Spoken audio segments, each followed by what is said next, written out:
Hi, everybody. Welcome to English Digest. I'm Stephanie. And I'm Kat.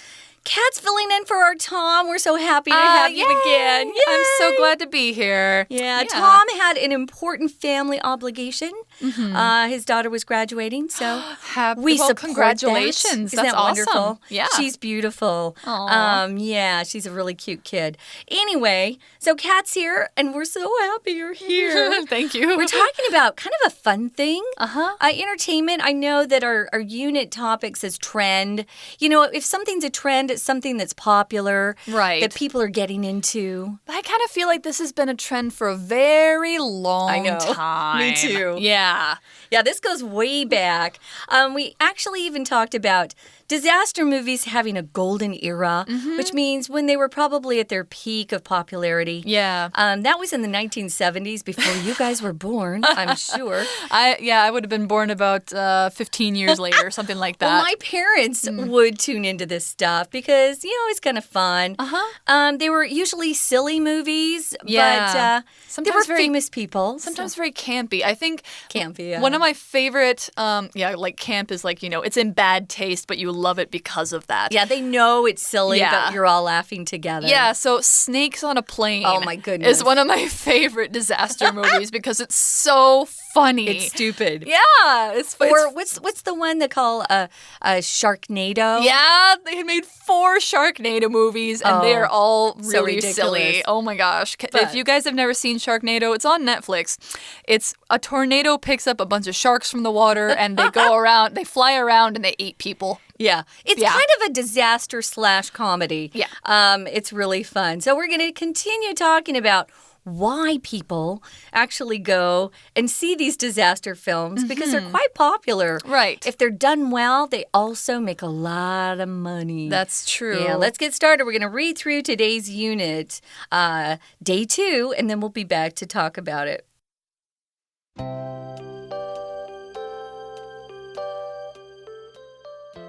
There are several reasons why people flock to theaters to see disaster movies. For one thing, they help us confront our fears. The same real-world situations that inspire movie disasters are things we worry about, whether they be climate change, terrorist bombings, or earthquakes. For another, we see our worst nightmares unfold before our eyes, but we also see how ordinary people manage to survive them. This relates to another theory, which states that we are unconsciously preparing for how to deal with these life or death events. Part of this comes from watching what people do and learning what works or what doesn't. What's more, watching these movies reassures us that it's possible to survive these disasters. According to Roland Emmerich, director of Independence Day, 1996, you see all this destruction, but in the end, the right people save the day. The disaster genre isn't restricted to movies. There are numerous video and board games in which the objective is to survive an awful event. Disaster Report 4+ Summer Memories is a 2018 Japanese game set in a city struck by an earthquake. Players must find food, water, shelter, and even bathroom facilities to survive. There are also many books that tell the stories of disasters and those who lived through them. In The Terrible Hours, 1999, 33 people are trapped in the Squalus, a flooding submarine with time and oxygen running out. To save them all, one man tries every means possible. What makes this story even more thrilling is that it actually happened. Perhaps someday this fascinating tale will become a Hollywood blockbuster, continuing a tradition in disaster movies that will likely never go out of style.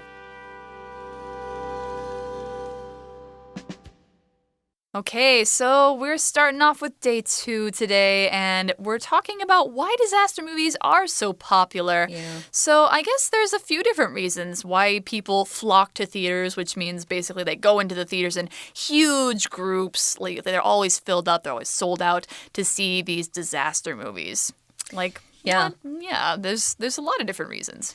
Yeah, and they do. They love to flock to theaters. I wanted to mention, because you guys understand measure word, 量词. It's a measure word. We usually use it with insects and birds, right? Yeah, a flock of birds. But yeah, we use it with people when there's this huge group. We saw that with the Avengers movie that was a couple months ago. Yeah. Oh my goodness. Oh, there were so man. many people. I waited 2 weeks to see it, and I still almost couldn't get tickets. Wow, really? Yeah. They were playing it almost every hour Every and a half half. hour, yeah. My theater usually has 4 films. They only had that one Yeah. for a long time. Yeah, gosh. Yeah, I'm not into the Marvel superhero movies, but I heard interesting things about it. I'm not a huge fan of them, but I thought this was a really good one. Oh, it was good. entertaining. Good, as long as it's entertaining. So there are different reasons why people will go to the theaters to see disaster movies. Now, here's a phrase you'll often see us use for one thing. If you use for one thing, don't forget you've got to use for another. Because if you forget, I'm always looking, well, where's the other? You know? Exactly. You gotta be consistent. Yeah. Keep listing things. Right. So for one thing, they help us confront our fears. If you confront something, you face it. You don't run away from it. Yeah. So you face your fears. That's an important thing. What else? Facing your fears actually makes you less afraid. Yeah, true. Definitely. So, I mean, like we were talking about yesterday, we have these real-world concerns reflected in the things that we see in disaster movies. So the same real-world situations, there are things we worry about, like climate change or earthquakes, like we said, terrorist bombings, like we said. These are all things that really happen or are really happening. True. So, I mean, I think it's a little bit... It's a balance, though, because as long as you're not too close to it, then it can be entertaining. If you're really close to it, it might just be scary. Yeah, if you've had a bad experience, you've been in a bombing or you've been in an earthquake where someone you loved was hurt or you were hurt. Yes. Those movies aren't very entertaining for you. But No. for the rest of us, it seems kind of far away. Right. It's Now- something it's not going to happen to me or we Right. can't imagine it happening to us. I can with the earthquakes, though. Yeah, that's true. Here in Taiwan. Okay, so we've got our for one thing, we're going to confront our fears. So here's the other. For another, that's number 2, we see our worst nightmares unfold before our eyes. Now, you guys know that a nightmare can be that bad dream that you have while you're asleep that scares you. But we also use it to talk about a really bad or horrible situation. Sometimes it's a joke, like the date I went on was a nightmare. And everyone it was knows a really bad date. Everyone knows it's terrible.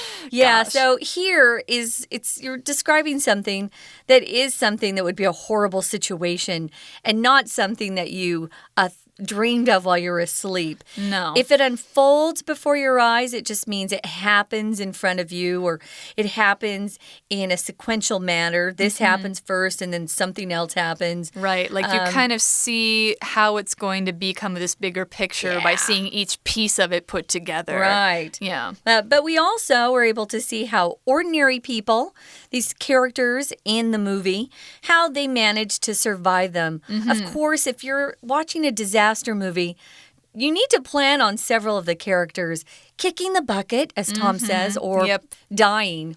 Or pushing up daisies. You know, that's another way to say dying. Yeah. But, I mean, we always want to see that people can survive because that tells us that we can survive. Gives us hope. Yeah. All right. And, of course, there's this other theory that we have about why people enjoy disaster movies, which is kind of what we just talked about, that we're unconsciously preparing for how to deal with it. Like, if this giant earthquake happens and I'm caught in the middle of it, what am I going to do? What is something I can do? That's not a bad thing either. No, not at all. Yeah. Be prepared. Especially with the terrorists or the shooting that we've had in the States. You need to have a game plan. Know what you're going to do because when you're afraid, your brain kind of freezes. You're so you're scared at that point. Yeah, absolutely. So here are some theories. Like a theory is just an idea to explain something in life, but it hasn't been tested. did. So these are some theories why people are going to see these movies. If you're doing something unconsciously, guys, you're not doing it on purpose. It just kind of happens in your brain somewhere. You're not really thinking about it. Right. But I can see how some people would start to plan. After we had that really kind of scary earthquake several months ago, I thought, I went and got some water from my apartment, big gallons of water, just in case. And some food, things like that. That's not a bad thing. So part of wanting to prepare to deal with life or death events comes from watching what people do when they have to go through these things, whether it's real, like a news story, or maybe just for fun in a disaster movie. Right. What works, what doesn't, those are good things. Yeah, and of course, I mean, you shouldn't take it with a grain of salt, which means take it with a little bit of a, this isn't really real kind of feeling. Right. Like, it's just a movie. It's mostly for fun. But also, you can see how people might, manage to get through some really tough situations. And that's reassuring for us. So Totally. Reassure means that it kind of tells us, like, it's going to be all right. This is possible to survive. It's a way of kind of saying to somebody, it's okay, whether that's a friend who's saying it to you or you're being reassured by watching this movie and watching people survive these disasters. Yeah. Maybe you studied hard for a test and you didn't test very well. You had a low score and you just felt horrible. But maybe your best friend puts her arm around you and says, it's going to be okay. I believe in you. Yeah, I'll help you study more next time. Right. Don't worry, we'll get this done. So, reassuring people just kind of calm you down. Yeah. Give you some hope back that things will be okay. Yeah, that's why it's reassure, because it gives you hope back that you might have had or lost. True. Right. And so, there's lots of even people who make disaster movies think these ways, like Roland Emmerich, the director of Independence Day. Yeah. So when he made that movie, of course, Independence Day is about this alien civilization that comes to Earth. They destroy like every major city. They kill millions of people. But at the end, the people still save the day. The aliens go down. Humans win. And then you have to start building the world back up. Yeah. I enjoyed that movie. That one is going to be remade. Really? They're going to have a sequel. Actually, no, not remade. They're going to have a sequel. Will Smith will not be in this one. Okay. But they'll have Jeff Goldblum again. Yay. And Bill Pullman. He was the one I had the crush on. He played the president in the first one. He was very handsome back then. Getting kind of old now. Long in the tooth, as we say. He's still pretty good looking, but I think Jeff Goldblum has held up the best. He's hilarious. Yeah, he's so love funny. him. He's a crazy guy. Yep. So this is the director commenting on this stuff. I think he actually wrote the script as well. Oh, okay. So you see all this destruction. When you see those 3 dots, guys, it means he said something else, but we're kind of cutting it out for time. Right. We don't have enough space to put his whole quote. But in the end, the right people saved the day. And that was the good part about Independence Day. I remember cheering at the end of the movie, going, yay! Yeah. It's an inspiring ending. It is. We're going to take a quick break, guys, now and listen to our Chinese teacher, but we'll be right back. Hi everyone, my name is Jenny. 今天我们要继续来看灾难电影的魅力究竟在哪里？好，为什么大家喜欢看 disaster movies 呢？好，大家喜欢进戏院看这些灾难电影，这边提到2个方向。谈原因的话，第一方面 for one thing， 好，我们知道英文里面，当我们要列举，A 是如何，然后 B 是怎么样，一方面来说，另外一方面又怎样？当然有几个说法，这边用的是 for one thing， 那接下来要谈第2点就是 for another。 好，我们看到第1点就是电影，这样的电影其实可以帮助我们面对自己的恐惧。好，那其实很多电影，这种灾难电影的灵感是来自于现实生活里面你担心的那些事，包括像气候变迁。好，不管是气候变迁也好，不管是恐怖炸弹或者是地震都没关系。Whether they be climate change, terrorist bombing, or earthquakes. 我们知道 whether A or B 当然就表示不管 A 或者是 B， 其实我们都有可能是把这些放到电影里面来作为电影的素材。好，另外还有接下来这个片语 for another， 再者也就是我们呢，虽然说看着这种噩梦在眼前上演，可是你也想到了我们是怎么样来想办法活下去。好，那提到了这边之后，就再看看说起来我们想看灾难电影，这可能还关系到另一个理论。好，这个 another theory 后面有一个逗点，接下来 which 我们学过这种关系子句叫做非限定用法的关系子句，而这个 which 指前面这个 theory 的内容谈什么呢？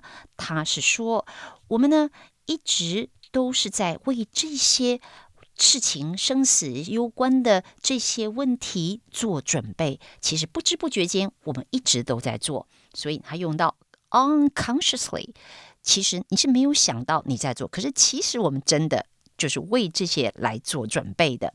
接下来又提到说那我们人是怎么样去学习，怎么样做才有用，而怎么样做可能事实上是没办法帮我们解决问题。好，这边就提到了一部电影，大家可能都看过哦，它叫 ID4， 这个星际终结者的英文片名是 Independence Day。 We're going to take a quick break. Stay tuned. We'll be right back.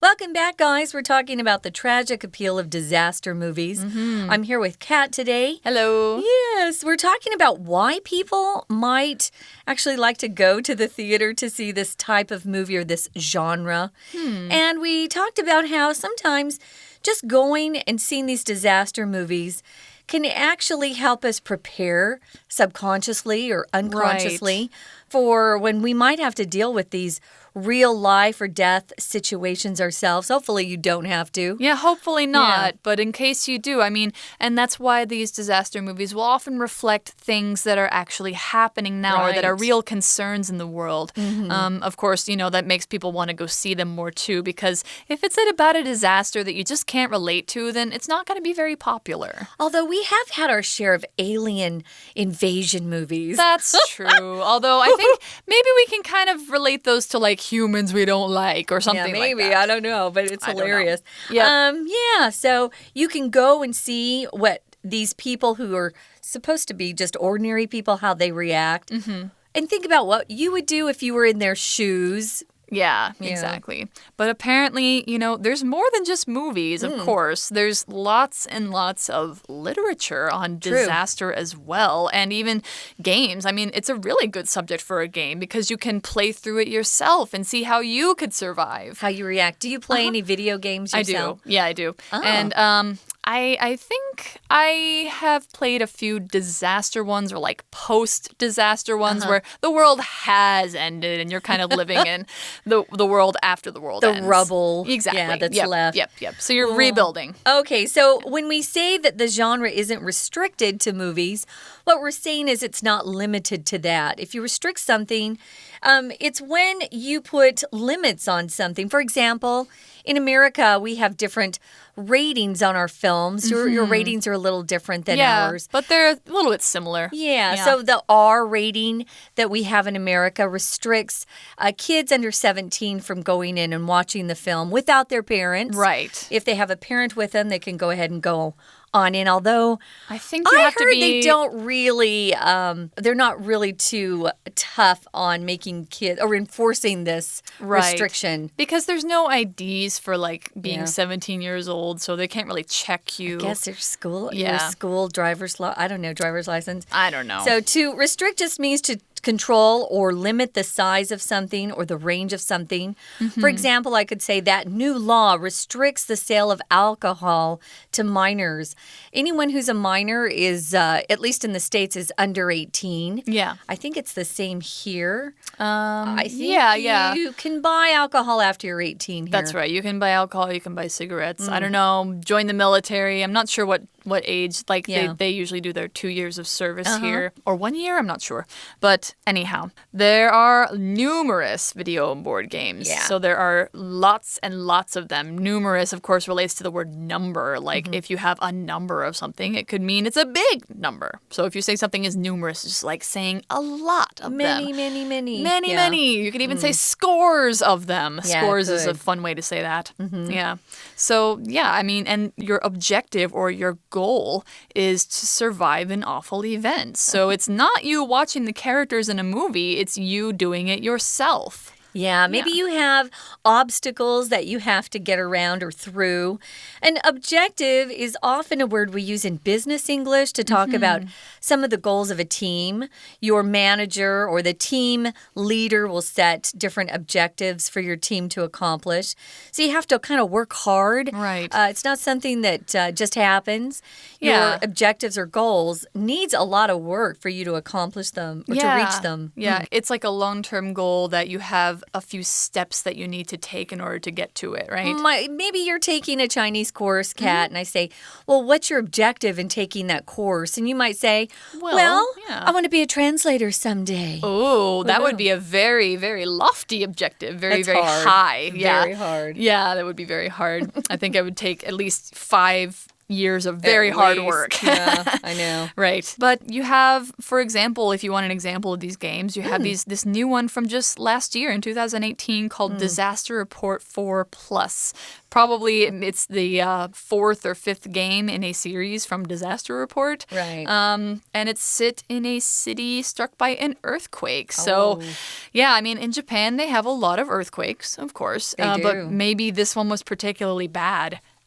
So you have to survive by finding all these different things that you will need just for your basic needs. Like you need to eat, you need shelter in case of, like you have to just sleep somewhere safe. Right. You have to use the bathroom, so you need bathroom facilities. And what do we mean by facilities? Yeah, we use that word to talk about a place or a building where some sort of activity takes place. When I saw this, I thought of camping facilities. When I was a kid, before I was 10, my parents would take us camping. As we got older, no. Aww. But yeah, if you have bathroom facilities, it just means a place where you can use the restroom, use the bathroom. If you're lucky, they might have a place where you can take a shower, but not necessarily. Right. But yeah, those things would be very important to have those facilities available to you. There are also many books besides games, video games and board games and movies. We've got books that tell stories of disasters and those who lived through them. I had to look this one up. I hadn't heard of it before. Yeah, The Terrible Hours was published in 1999. It's about a submarine in World War II. And it's a true story, which I love. Oh, yeah. I love true stories. And there are 33 people who are trapped inside this submarine called the Squalus. And water is flooding in. Can't do that in a submarine because you're under the water already. Yeah. So they don't have very much time to escape, and their oxygen is running out. If something's running out, you're using it to the point where you no longer have a supply. Yeah. I could say, my money's running out this month. I need my next paycheck. Oh, yeah. Or, that's a little problem every month. Yeah, if it's already run out, it's gone. Okay, so yeah, you'll use that particular verb phrase quite a bit, I bet. Right, like you could say, like, I've run out of sugar if you're trying to cook something. Like, run out of something means, like, that thing is gone. It's gone. So, and I mean, of course, this is a true story. And what country was the Squalus from? It was U.S. It was U.S. submarine, yeah. Okay. Yeah. Oh, wow. I know there was a similar story about a German submarine in World War II called Das Boot. Yeah. Which they made a movie out of. Which is really good, too. Yeah, I've heard it's very good, but also very sad. It is. It's another disaster movie, and it's based on a true story. And so to, in order to save all these people, because you have 33 people in this submarine, it's filling with water, bad stuff is happening, and one man is trying every means possible to do that. And when we say means here, this is like an uncountable and always plural version of means. So it's like saying a means to an end, which is like a method that you use to accomplish some kind of result. Like if you want to get somewhere, you will use a means of transportation. That's your method of getting somewhere, is your means of transportation. Or means of communication. Like your cell phone is a means of communication because it's a way that you can communicate, something like that. Yeah, that's a really big phrase for us, guys. I recommend you looking it up because there are a lot of collocations that you can use. For example, I'd forgotten this, by all means. Oh, yes, by all means. Which just means it's a polite way to say that you agree with something. For example, Kat might say, hey, Stephanie, can I bring my friend to the party that you're having Friday? By all means would be what I would say to her, please which do. means, yes, Yeah. please do. It's very polite. Yeah. So what makes the story, The Terrible Hours, even more thrilling or exciting is that it actually happened. I love true stories. Yeah. Perhaps someday this fascinating tale will become a Hollywood blockbuster. Fascinating meaning very interesting. Yeah. You just can't look away. You're on the edge of your seat, Yeah, as we'll sometimes often literally. say. Yeah, no kidding. And a blockbuster is usually a film or a book that has done very, very well. It's been successful, made a lot of money. Yeah, a lot of people went to see it or went to buy it. Yeah. So this is probably going to continue on. Like we said, this isn't a trend that just started. No. This has been pretty popular for a long time. That's right. And I'm going to guess with our author, Pat Woods, that it's something that will never go out of style. It's always going to be in style. It's never going to go out of style because people just kind of like this kind of thing. That's right. I mean, the world is never going to stop having disasters. Yeah. So I think as long as we have a film industry, we're going to keep seeing disaster movies. I think you're right. Yeah. One more time with our Chinese teacher, guys, and then we'll be back to wrap this up. 好，那我们知道什么是灾难电影，我们也知道大家看灾难电影、喜欢看灾难电影是有理论可以做支持的。可是呢，我们下面就来看看所谓的灾难电影，它这种 genre。我们知道 genre 是代表的是不管在文学也好，在电影也好，在小说也好，我们都会说是什么类别。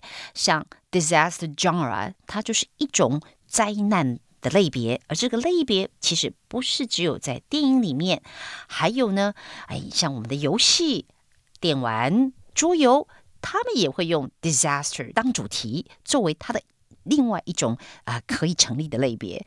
好，那我们来看看 genre 后面提到了 isn't restricted to 这个片语也很重要。我们知道 restrict 就是限制，说它不限于电影而已。Be restricted to something， 注意到凡是跟限制有关的，很有趣的就是这些片语呢，介系词都是接 to。比如说 be confined to， be limited to， 都是用 to 当介系词哦，再加后面的受词。好，接下来我们就看看他说到电玩里头也有灾难这个主题。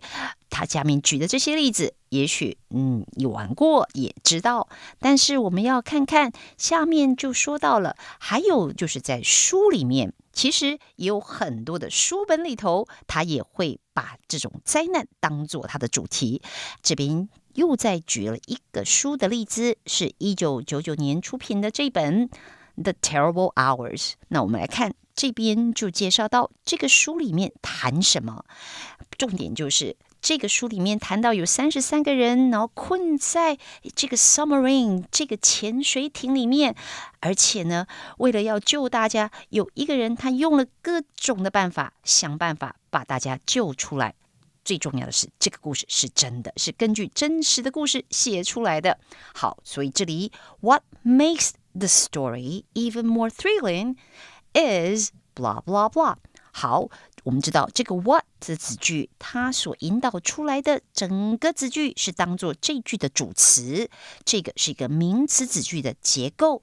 好，那用一个 what 子句引导出子句当主词，那一定是单数，所以动词的地方特别留意是 is， 也就是说最重要的一点是它是真人真事。 OK， 我们今天讲解就到这边结束，我们下次见。So that's it, guys. Yep. A little bit more about disaster movies. Hopefully, you'll take some of these phrases and words and practice them with your friends. I'm sure we'll have another couple of disaster movies this year that will come out. So Absolutely. you can use these words in English. Right. And you can even check out some of these things that we've been talking about, like The Terrible Hours. You might read that or see Independence Day. I highly recommend Very it. fun. Yeah. So that's all we've got for our topic today. Thanks for joining us for English Digest. I'm Stephanie. I'm Kat. Bye. See you next time.